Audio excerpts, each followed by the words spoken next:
Hola, ¿qué tal? Esto es Resumen Latinoamericano TV, un programa que realizamos desde Latinoamérica para todo el mundo, trayendo información, denuncias, análisis y también entrevistas, como la que vamos a dar a conocer hoy. Estuvimos en Palermo, la capital de Sicilia, dando varios conversatorios vinculados a Latinoamérica, a los planes de recolonización que vivimos en nuestros países, pero también a toda la agresión estadounidense-israelí contra el pueblo de Irán, contra el pueblo palestino, del Líbano, toda esta barbarie que estamos viendo día a día. Fuimos invitados por el CIS, Cooperaciones Internacionales Sud-Sud, que como su nombre lo indica, trabajan con países que están en el sur del mundo y que, como Palestina, como Cuba, como cada uno de los que generalmente sufren el asedio, el acoso del imperio, las políticas neoliberales y capitalistas, bueno, estos planes de cooperación sirven también para ayudar a los pobladores de cada una de esas regiones. Y en la entrevista estuvimos con precisamente el presidente del CIS, de Cooperación Internacional de Sud-Sud.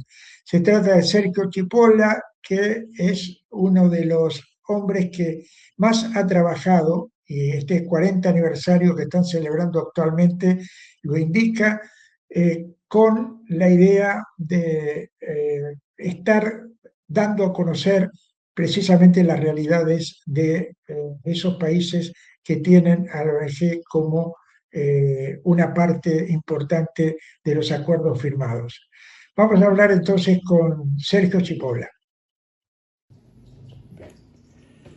Bien, Sergio, gracias por la entrevista. Estamos en Palermo, Sicilia, en la sede del CIS. CIS. Contanos qué es el CIS exactamente. Bueno, es una larga historia. Acabamos de cumplir 40 años, así que se amontonaron un montón de cosas. Pero CIS quiere decir en italiano Cooperazione Internazionale Sud-Sud. Cooperación internacional de sur a sur, algo así se puede traducir.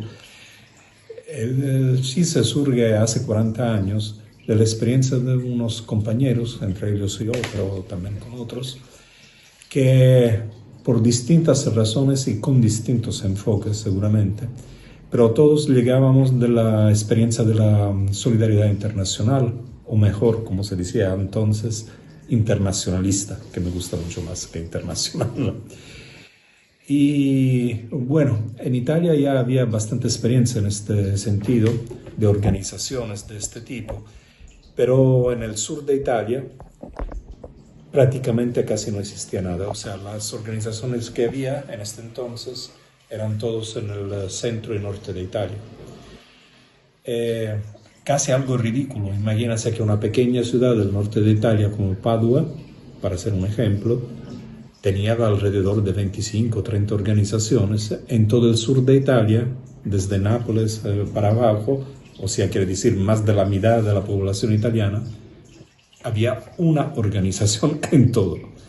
O sea, era un territorio que era totalmente distante de las temáticas, de estas temáticas. Y bueno, nosotros decidimos tratar de hacer una organización de este tipo, pero con un enfoque que era muy especial. O sea, para decirlo en la manera más simple, nosotros considerábamos que las problemáticas del sur de Italia eran exactamente las mismas de las problemáticas del sur del mundo. Y por esta razón había poca solidaridad internacional. Parece paradójico, creo que se diga, pero la razón era que la gente estaba totalmente involucrada en las problemáticas locales, que eran de desarrollo, política, de represión, de mafia, cualquier cosa te pasa por la testa, de considerar que no había tiempo y oportunidad para conectarse con las luchas y con las situaciones que estaban en el mundo, Nosotros, llegando exactamente de esta experiencia por por rumbos individuales, consideramos que se podían poner las dos cosas. Y esta fue la idea en la cual surgió el CHIS. Fue muy duro, un percorso larguísimo, un recorrido larguísimo, pero al final ahora sí, la mitad de nuestras intervenciones de cualquier tipo son a nivel internacional y la mitad son a nivel local. Claro que no te he hablado de lo que estamos haciendo. En ese camino, sé que han estado y están en Palestina, están en distintos lugares donde obviamente es necesario plantear una mirada internacionalista. Contanos cuáles son los lugares más importantes que ustedes están trabajando y, por ejemplo, en el caso palestino, ¿cómo encararon la relación con el pueblo palestino? Esto es muy interesante y no te voy a hablar solamente de Palestina, sino te voy a hablar también de Cuba, porque nuestra intervención, digamos así, tuvo más o menos las mismas orígenes en los dos países. El CHIS no solamente trabajó un montón de años en Cuba y sigue trabajando en Palestina, pero fue el CHIS, nuestra organización, la que propuso a todas las otras organizaciones italianas de empezar un trabajo solidario con Palestina y con Cuba. O sea, no solamente empezamos a hacer cosas nosotros, pero entre comillas obligamos a las otras organizaciones a hacer algo. Fuimos las primeras organizaciones en el 92, en el así nombrado periodo especial de Cuba, con la caída de la Unión Soviética, todo esto, a ser aceptadas como organizaciones internacionales de cooperación y solidaridad. Y era un paquete hecho de muchas organizaciones.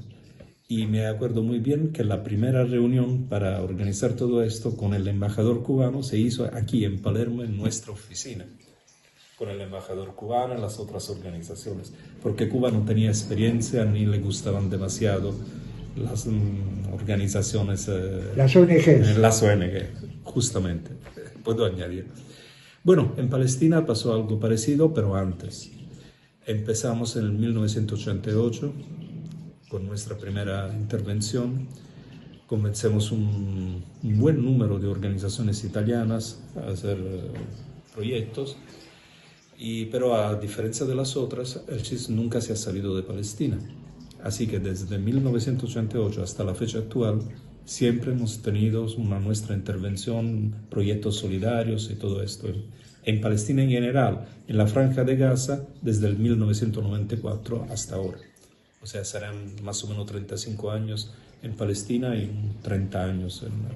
Y desde el 7 de octubre del 2023, en Gaza, ¿ustedes estuvieron? Claro, nosotros teníamos una oficina en Gaza con compañeros trabajando, compañeras, palestinos e italianos y todo esto. ¿Y han sufrido los ataques del sionismo? Nuestra oficina fue bombardeada, ya no, fue destruida y no tenemos ya la oficina, o sea, hemos tenido que marcharnos en un montón de lugares. Unos compañeros lograron salir de la Franja de Gaza. Desgraciadamente otros compañeros fallecieron en los bombardeos, pero nunca nos hemos parado en nuestro trabajo. Claro, hubo momentos en cual era súper difícil hacer cosas concretas, pero siempre hemos tratado de hacer alguito y ahora hemos retomado nuestras intervenciones, no digo regulares porque la situación, el genocidio no se ha interrumpido, ya es solamente un poco más... suave, no sé si puedo utilizar esta palabra para el genocidio, y ahora las cosas se pueden hacer un poco más que hace un año, pero nunca nos hemos parado y claro, es un dolor profundo porque cuando la gente con la cual estás trabajando, cooperando, en muchos casos son amigos que conoces desde hace décadas, van a fallecer o su familia es destruida o es un sufrimiento enorme, pero creo que en este se va a demostrar la solidaridad, ¿no? En este mismo marco de Palestina, por los informes que recibís de los compañeros que están allí y por tu percepción después de tantos años de trabajar por la vía internacionalista, ¿qué pensás que puede llegar a pasar con el pueblo palestino frente a estos enemigos tan implacables, ¿no? Esta es una buena pregunta, ¿eh? Tal vez demasiado difícil de contestar. No es un problema de adivinanza, digo de experiencia. No te entiendo muy bien. Mira, yo creo que el enemigo siempre es el enemigo y que su política siempre fue genocidaria. Bueno, hubo momentos en que era más blanda, más dura, pero siempre esta fue la política. Así, lo que pueden determinar los palestinos, por su lado, que está en su mano, es el rumbo que ellos quieren tomar. O sea, en términos políticos, de dirigencias, de unidad del pueblo palestino, que sigue siendo muy dividido. Quitarse de las espaldas ciertas cosas. Ellos lo pueden hacer y creo que lo quieran hacer. Y siempre el pueblo palestino ha demostrado una capacidad de resistir enorme. Y esta capacidad de resistencia se ha debilitado solamente por razones internas. O sea, cuando la dirigencia, lo digo en la forma más clara, palestina, no fue, no sé cómo decir, no estuvo a la altura de las circunstancias. Altura, no solamente de las circunstancias, de su mismo pueblo. Esto es lo que más siempre me ha impresionado. O sea, que el chico por la calle, el anciano que aguanta situaciones tremendas,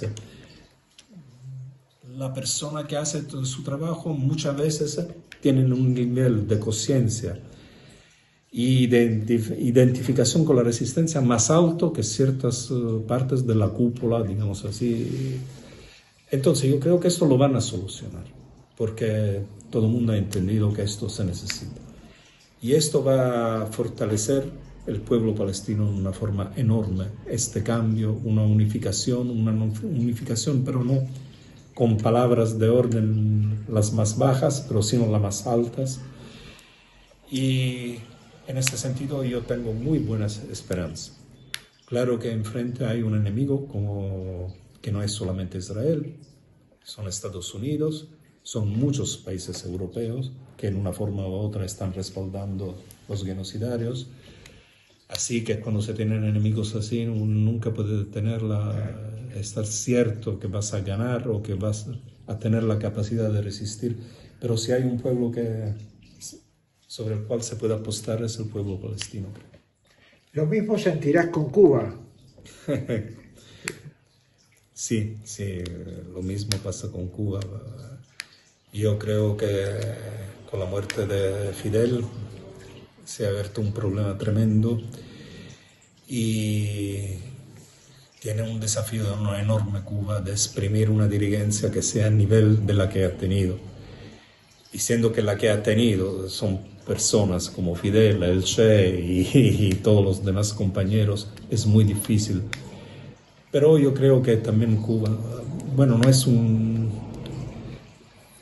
no tanto los años que ha aguantado y resistido al bloqueo norteamericano y todas las agresiones que ha subido, que ha tenido que aguantar, sino Cuba ha podido resistir al 92, yo creo que puede resistir a muchas cosas.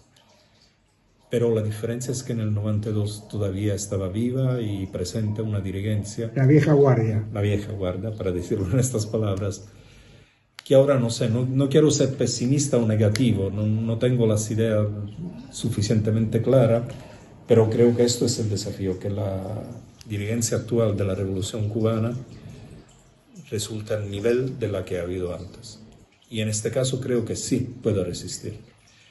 Yo estoy convencido que en cierta forma el imperialismo norteamericano se va a derrumbar bajo su mismo incapacidad de tener las razones mínimas de existencia. Y lo que estamos viendo con con el pinche Trump, como se decía.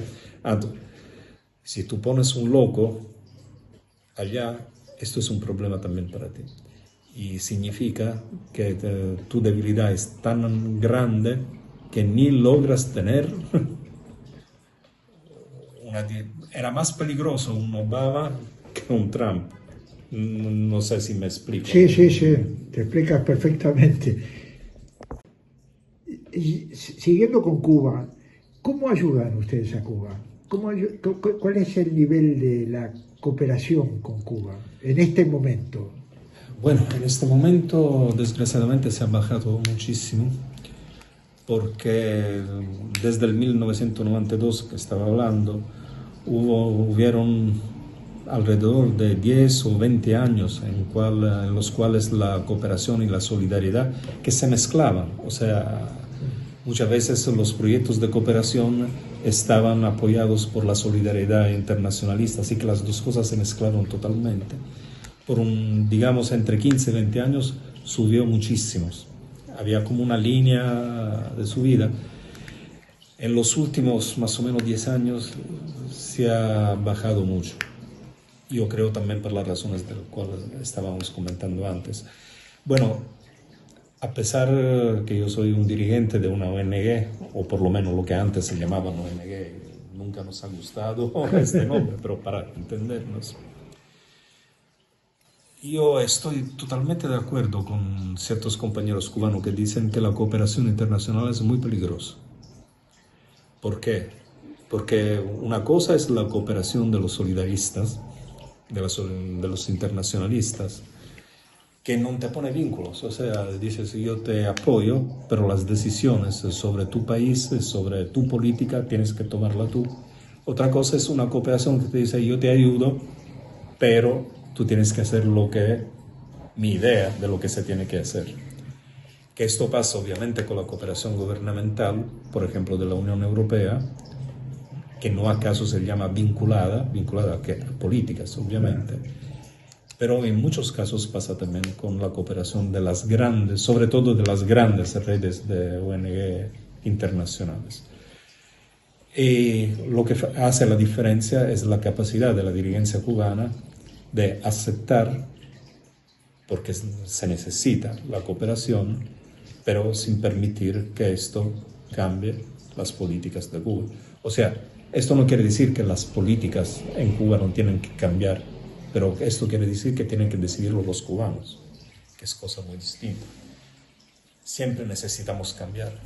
El tiempo pasa, la historia cambia, las relaciones internacionales se vuelven distintas, la capacidad tecnológica y de producción cambia, o sea, todas estas cosas determinan que se necesitan siempre cambiamientos en las políticas, pero estos cambiamientos en un país que hizo una revolución deben ser determinados por el mismo país y no por lo que te imponen del exterior, con medios pacíficos como la cooperación o con la pura agresión militar. Te llevo un poco al momento grave a nivel de la geopolítica internacional. Vos decías Trump y su locura, ¿verdad? Todo lo que estamos viendo. Por ejemplo, decir que de un día para el otro puedes acabar con una civilización como la persa, ¿verdad? ¿No te parece que hay algo que le está funcionando bien al imperialismo, que es cómo se naturaliza la criminalidad, la bestialidad, la perversidad? Lo digo porque nosotros vivimos en Argentina, o sea, Milei, que es una copia, un clon, puede decir la barbaridad más grande y no se siente que hay una respuesta que esté a la altura de esa embestida. ¿Lo ves a eso? Y si te puedo contestar con mi especificidad de siciliano, es muy importante. Yo me doy cuenta que a nivel internacional ciertas cosas no se conocen bien. Y mucha gente siempre ha pensado, la idea general era que la mafia fuera una organización criminal. Para nosotros, la mafia fue el específico sistema de desarrollo capitalista del sur de Italia. Esto quiere decir que la mafia estaba no conectada, era parte integrante de la política nacional y de los partidos dirigentes como la Democracia Cristiana y todo esto. ¿Por qué te estoy diciendo esto? Porque todo el mundo veía y sabía muy bien cuál era el nivel de bestialidad de la mafia, las cosas que hacían. Bueno, todo el mundo sabe, no tengo que remarcarlo aquí.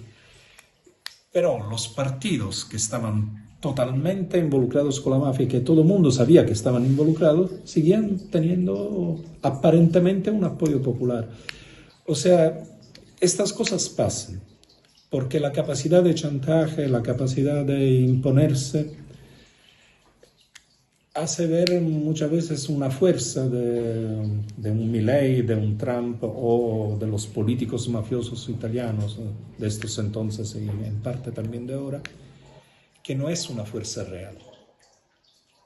Es una fuerza que deriva de un chantaje y el pueblo tiene una visión muchas veces que es más larga. O sea, quiero decir que las que es una aparente fuerza se puede volver en una debilidad en un tiempo de nada. O sea, yo creo que son más peligrosos los sistemas más estructurados, aparentemente más democráticos, porque tienen una fuerza que es muy difícil enfrentar.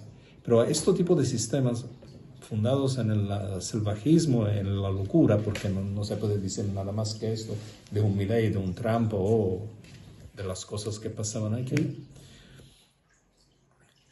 tiene la característica que se puede, como se dice en español, desmoronar, o sea, derrumbar totalmente en un tiempo que no son los tiempos de la historia, son los tiempos casi de la crónica. Esto es una posibilidad, no hay ninguna certitud en este sentido, pero es una posibilidad muy fuerte. Ahora, ¿no crees que ellos utilizan esta democracia que nosotros la denominamos burguesa, devaluada, para colarse y colar su discurso e incluso convencer a las masas de que no hay otra salida que la democracia tal cual está, representativa, entre comillas, y no participativa, que es como hemos visto en Venezuela o la democracia popular que vemos en Cuba?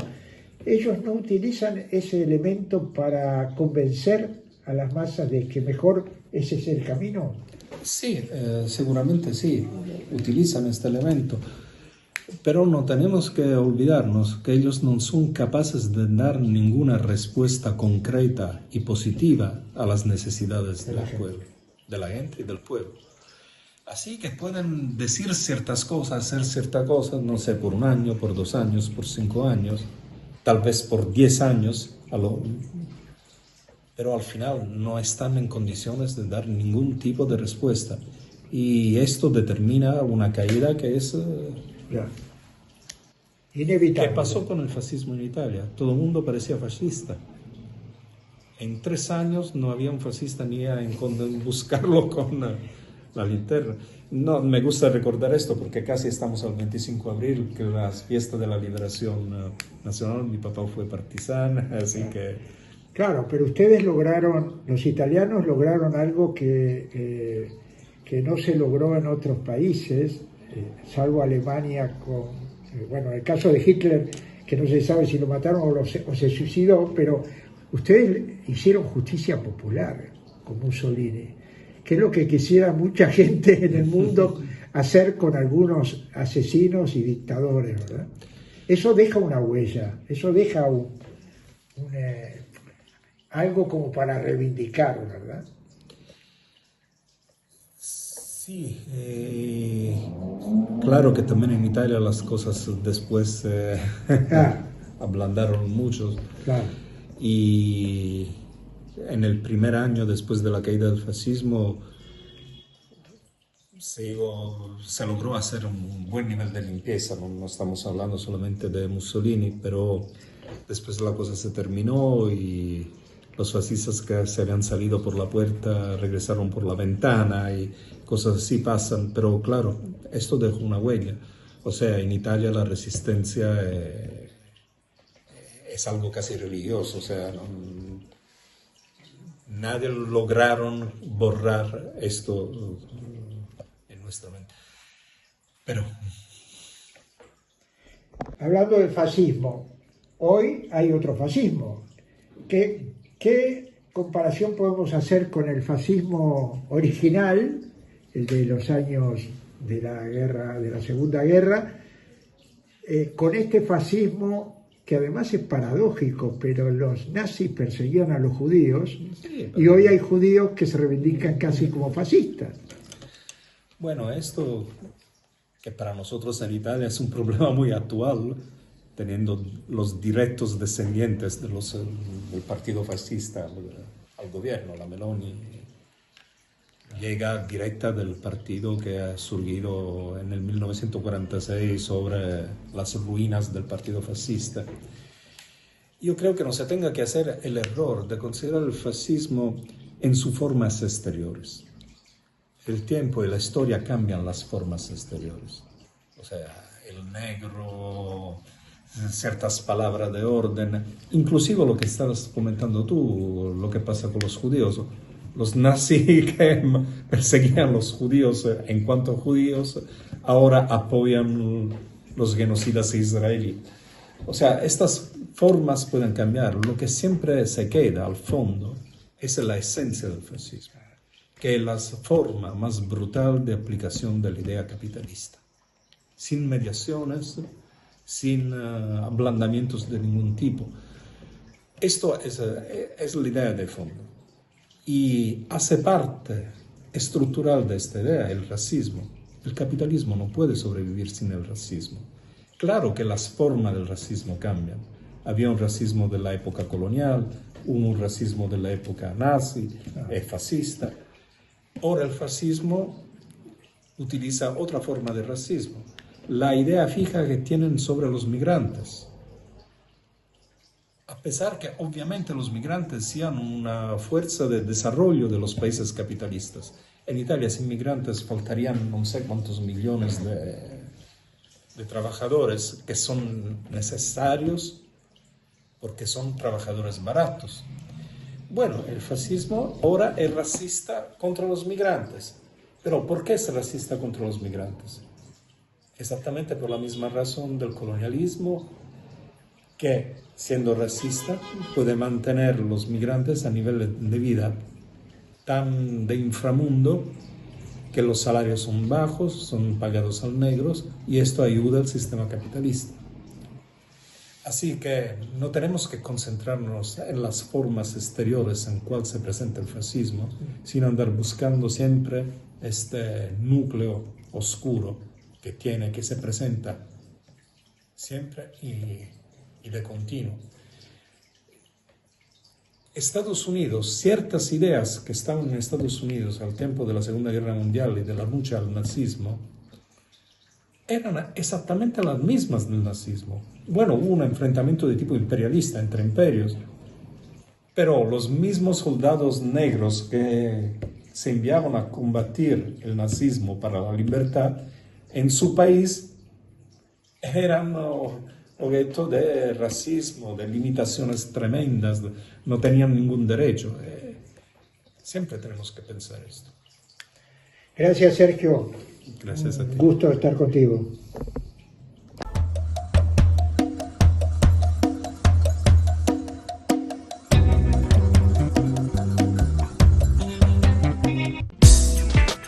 Sindicato de Visitadores Médicos, Asociación Agentes de Propaganda Médica de la República Argentina.